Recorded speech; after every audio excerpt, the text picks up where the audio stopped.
Hi very good evening students. बच्चों ये topic नहीं पढ़ा तो आपके 5 मार्क्स आप लॉस करोगे बोर्ड एग्जाम में। तो बच्चे फटाफट पढ़ लेते हैं। लास्ट टॉपिक है बायोमॉलिक्यूल्स। क्या है? बायोमॉलिक्यूल्स। बेटा तुम लोगों ने पढ़ रखा है कि बायोमॉलिक्यूल्स क्या होता है। जो लिविंग ऑर्गेनिजम्स में जो भी हमारे मॉलिक्यूल्स पाए जाते हैं like that carbohydrate, protein, vitamins, nucleic acid, amino acids, these are called biomolecules. बेटा बायोमॉलिक्यूल्स चैप्टर से जितने सारे मैंने यहाँ पर क्वेश्चन लिखे हैं इनमें से बोर्ड एग्जाम में आपको 5 से 6 मार्क्स 100% यहाँ से मिलने वाले हैं। तो बच्चे फटाफट देख लेते हैं कौन से क्वेश्चन कल के बोर्ड एग्जाम में आने वाले हैं, यानी 28 फरवरी का जो एग्जाम होना है आपको उसमें से आने वाले बच्चे क्वेश्चन हैं। पहला क्वेश्चन है कि proof 5 hydroxyl group present in a glucose, यानी कौन सी रिएक्शन है जो 5 हाइड्रोक्सिल ग्रुप को बताती है कि ग्लूकोज में 5 हाइड्रोक्सिल ग्रुप प्रेजेंट है। तो या तो PCl5 के साथ रिएक्शन करा दो या फिर उसका एसाइटाइलेशन यानी CH3CO का होल टू O के साथ या CH3COCl के साथ। ग्लूकोज का इनके साथ रिएक्शन कराने पर क्या बनता है? पेंटा एसीटेट, यानी ग्लूकोज पेंटा एसीटेट बनता है। क्या बनता है? Glucose penta acetate. बेटा इस रिएक्शन को 100% करना है आपको PCl5 के साथ या फिर CH3CO का होल टू O यानी एस्टिक एनहाइड्राइड के साथ। CH3COCl के साथ रिएक्शन कराने पर क्या बनता है? Glucose penta acetate. और ये रिएक्शन प्रूव करती है कि ग्लूकोज में 5 हाइड्रोक्सिल ग्रुप प्रेजेंट हैं। क्लियर? इसके बाद सेकंड आता है कार्बोनिल ग्रुप को कौन रिएक्शन प्रेजेंट करती है? तो कार्बोनिल ग्रुप को प्रेजेंट करने वाली रिएक्शन है ग्लूकोज की HCN के साथ या फिर ग्लूकोज की NH2OH के साथ। HCN NH2OH ये कार्बोनिल ग्रुप की प्रेजेंस को दिखाती है। किसके? Carbonyl group. इसमें क्या बनता है? साइनोहाइड्रिन। ये रहा ग्लूकोज CHOH का होल 4 और ये रहा CH2OH। ये सारा स्ट्रक्चर किसका? ग्लूकोज का। HCN के साथ रिएक्शन कराओगे, यहाँ से बन जाएगा CH। और देखो बेटा ध्यान से, ये ऑक्सीजन ये ब्रेक हुआ यानी यहाँ का डबल बॉन्ड, यहाँ पर क्या होता है? डबल बॉन्ड होता है। तो ये वाला डबल बॉन्ड ब्रेक होगा, OH यहाँ से जुड़ जाएगा और CN जुड़ जाएगा, तो साइनोहाइड्रिन बनेगा। बाकी सेम CHOH का होल 4 CH2OH यानी साइनोहाइड्रिन बनता है। तो HCN किसको रिप्रेजेंट करता है? कार्बोनिल ग्रुप को। और NH2OH किसको रिप्रेजेंट करता है? ये भी कार्बोनिल ग्रुप को। NH2OH के साथ कराने पर साइनोहाइड्रिन नहीं बनता है, उसमें क्या बनता है? उसमें ऑक्सीजन बनता है। ये रहा ग्लूकोज CHOH का होल 4 CH2OH। फटाफट रिएक्शन कर लो बेटा इसको। जैसे इसके साथ रिएक्शन कराओगे H2 और O मिलकर के H2O निकाल देना। क्या? H2O। और यहाँ से NOH यहाँ पे जोड़ दो, क्या बन जाएगा? CH डबल बॉन्ड NOH, बाकी सब रिमेन सेम CH2OH यानी ऑक्सीजन बनता है। क्या बनता है? ऑक्सीजन। तो बेसिकली पूछा क्या जाता है कि कार्बोनिल ग्रुप को कौन रिप्रेजेंट करता है? HCN और या NH2OH के साथ रिएक्शन। नेक्स्ट पूछा जाएगा कि aldehyde group behave like as a ketonic group को रिप्रेजेंट करने वाली रिएक्शन कौन सी है? तो पहली है ग्लूकोज की ब्रोमीन वाटर के साथ, ग्लूकोज की ब्रोमीन वाटर के साथ। तो यहां पर बच्चे बनता है ग्लूकोनिक एसिड। क्या बनता है? Gluconic acid. और सेकंड है ग्लूकोज की HNO3 के साथ, यानी ये भी क्या है? ये भी ग्लूकोज का ऑक्सीडेशन है। इस रिएक्शन को मैं करके दिखा रहा हूं, दोनों कर देता हूं। अच्छा, ये ग्लूकोज का फॉर्मूला हो गया प्लस Br2 ब्रोमीन वाटर के साथ रिएक्शन कराना है बेटा। कुछ नहीं, ऑक्सीडेशन होता है। ये ऑक्सीजन यहाँ जुड़ जाएगा जाके, क्या बनेगा? Gluconic acid. बेटा ये ऑक्सीजन यहाँ पे जुड़ेगा COOH, बाकी सब सेम CHOH का होल 4 CH2OH। तो क्या बनेगा? ग्लूकोनिक एसिड बनेगा। क्लियर? तो ग्लूकोनिक एसिड बन गया ब्रोमीन वाटर के साथ। क्लियर?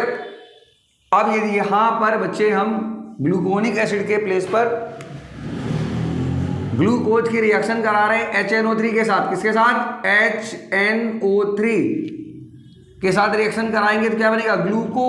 ग्लूकोज की HNO3 के साथ रिएक्शन कराने पर सैक्रिक एसिड बनता है। क्या? Saccharic acid. ऊपर C डबल OH लगाओ बेटा, और नीचे COOH, बिटवीन में सिर्फ सब सेम रहेगा वही CHOH का होल 4, सीधे बन जाएगा साइक्रिक एसिड। क्या बनेगा? साइक्रिक एसिड बनता है। क्लियर? तो यानी ये दोनों रिएक्शन वेरी मोस्ट इंपॉर्टेंट है, दोनों समझ लेना कि यहाँ पर एल्डिहाइड ग्रुप, यानी ग्लूकोज में एल्डिहाइड ग्रुप है, वो behave like as a ketonic group, यानी कार्बोनिल ग्रुप यहाँ पर देखो आ गया है। तो एल्डिहाइड से कार्बोनिल में चेंज हो गया ना, तो एल्डिहाइड से कार्बोनिल में चेंज करने वाली जो रिएक्शन है, एक ब्रोमीन वाटर के साथ, एक HNO3 के साथ है। क्लियर? एक बार फिर से देखो, 5OH ग्रुप को कौन रिप्रेजेंट करती है? तो या तो फिर उसका एसाइटाइलेशन करा देना डायरेक्टली FeCl5 के साथ, ठीक। तो यानी CH3COCl इसके 5 एल्डिहाइड ग्रुप को 5 हाइड्रोक्सिल ग्रुप को रिप्लेस कर देता है। क्लियर? ये रिएक्शन समझ में नहीं आ रही ना, तो चलो इसको मैं लिख देता हूँ रिएक्शन को, कैसे रिएक्शन होगी। ये रहा ग्लूकोज, CHOCH का होल 4, CH2OH, रिएक्शन करा दो सीधे CH3COCl के साथ, CH3COCl के साथ। देखो बेटा ध्यान से, ये 4H ये वाले और एक H मिल करके, और ये 5HCl आउट करो, 5HCl, क्या बचा यहाँ से?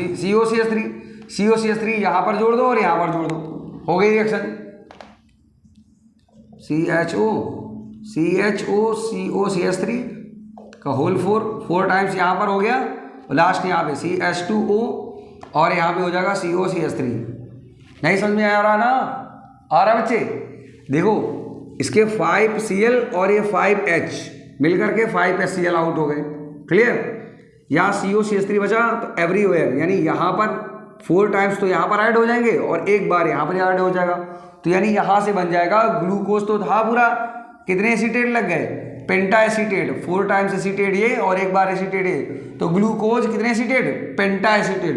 तो यही बनता है ग्लूकोज पेंटा एसीटेट। ये रिएक्शन रिप्रेजेंट करती है कि 5 हाइड्रोक्सिल ग्रुप ग्लूकोज में प्रेजेंट है। क्लियर? इसके बाद एक रिएक्शन और बच रही बच्चे, जो ये दिखाता है कि ग्लूकोज के 6 कार्बन स्ट्रेट चेन में है, यानी ग्लूकोज की रिएक्शन जब कराते हो किसके साथ? ग्लूकोज की रिएक्शन आप कराते हो HI के साथ, किसके साथ? हाइड्रोजन आयोडाइड के साथ, तो N-हेक्सेन बनता है। क्या बनता है? N-हेक्सेन, यानी CH3CH2 का होल 4 और लिख दो CH3, N-हेक्सेन बनता है। क्या बनता है? N-हेक्सेन। ये रिएक्शन रिप्रेजेंट करती है हाइड्रोजन आयोडाइड के साथ जब कराते हैं ग्लूकोज की, तो this reaction represent all the 6 carbon of glucose in a straight chain, यानी ग्लूकोज की रिएक्शन HI के साथ कराने पर क्या बनता है? N-हेक्सेन। रिप्रेजेंट क्या करती है? All the carbon of glucose in a straight chain. Clear? तो बेटा यहां से क्लियर हुआ, 5 हाइड्रोक्सिल ग्रुप को एसाइटाइलेशन करा दो, कार्बोनिल ग्रुप HCN H2H के साथ, aldehyde group behave like as a carbonyl group bromine water या HNO3 के साथ, ग्लूकोज की HI के साथ रिएक्शन कराओगे, क्या बनेगा? N-हेक्सेन बनेगा और all the carbon in a straight chain group हो जाएगा। इसके बाद साइक्लिक स्ट्रक्चर, यहां से बोर्ड एग्जाम में हर बार एक क्वेश्चन आता है, इस बार भी आएगा। Cyclic structure of glucose do not gives, कौन कौन से टेस्ट नहीं देता है? तो पहला है बेटा सिफ टेस्ट नहीं देता है, सिफ टेस्ट नहीं देता है। दूसरा 2,4 DNP टेस्ट नहीं देता है, कौन? Cyclic structure of glucose. और तीसरा है एडिटिव प्रॉपर्टी नहीं दिखाता है सोडियम हाइड्रोजन सल्फाइड के साथ। क्लियर? यानी ये 3 के तीनों नहीं देता है। नेक्स्ट ग्लूकोज पेंटा एसीटेट जो यहाँ पर ये बना हुआ है, do not gives reaction with NH2OH, यानी हाइड्रोक्सिल अमाइन के साथ ये रिएक्शन नहीं देता है। कौन?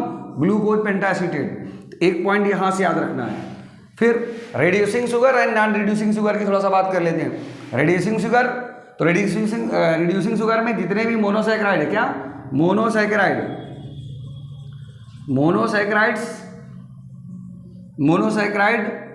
And monosaccharides are called reducing sugar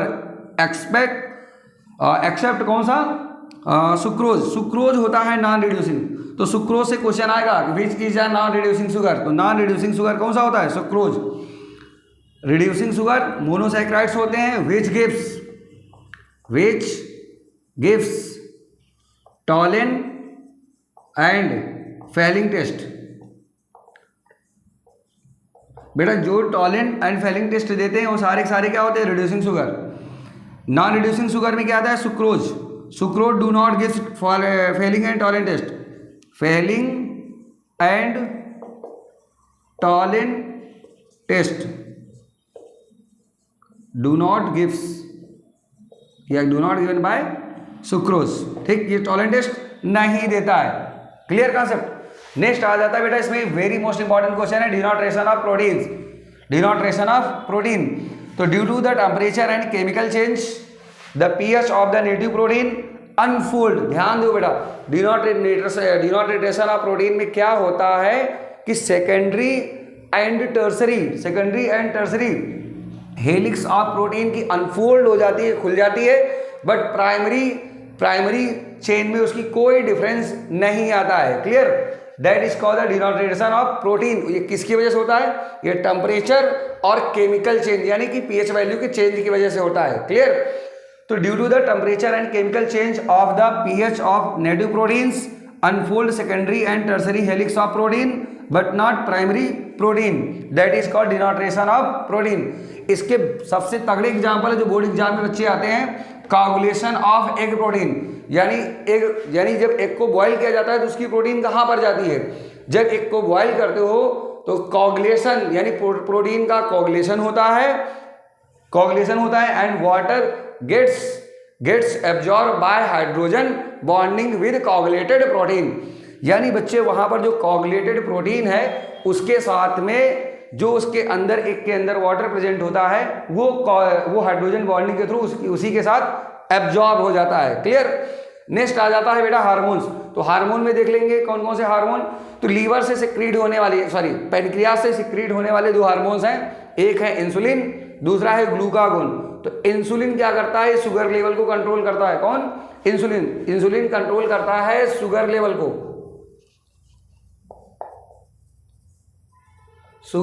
blood में शुगर लेवल को कंट्रोल करता है, ब्लड में शुगर लेवल को कंट्रोल करता है। शुगर लेवल को कंट्रोल करने का काम कौन करता है, इंसुलिन।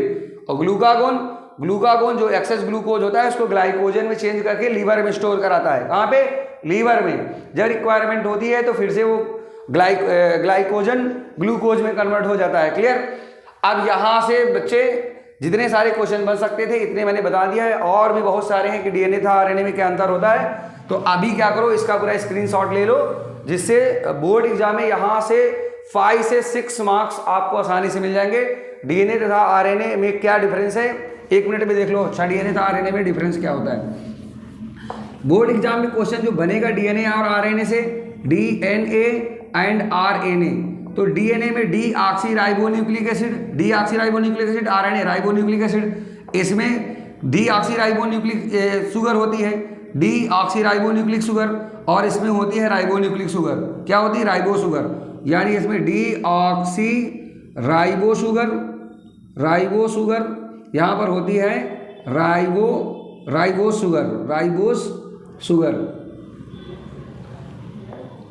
इसमें जो भी बेसिस प्रेजेंट होते हैं वो adenine, guanine, thymine, cytosine, AGTC, जबकि आरएनए में प्रेजेंट होता है AGCU, adenine, guanine, cytosine, uracil. तो डिफरेंस किसमें है, डिफरेंस याद रखना बच्चे, यानी डीएनए में यूरेसिल प्रेजेंट नहीं होता है, जबकि आरएनए में थाइमिन प्रेजेंट नहीं होता है। ऐसे याद रखना है। क्लियर। ये कहां पर पाया जाता है, तो डीएनए पाया जाता है ये सेल के न्यूक्लियस में प्रेजेंट होती है। कहां पे, सेल के न्यूक्लियस में, और ये साइटोप्लाज्म में प्रेजेंट होता है। आरएनए 3 टाइप्स के होते हैं। कौन कौन से 3 टाइप्स के आरएनए होते हैं हमारे, 3 टाइप्स के, mRNA,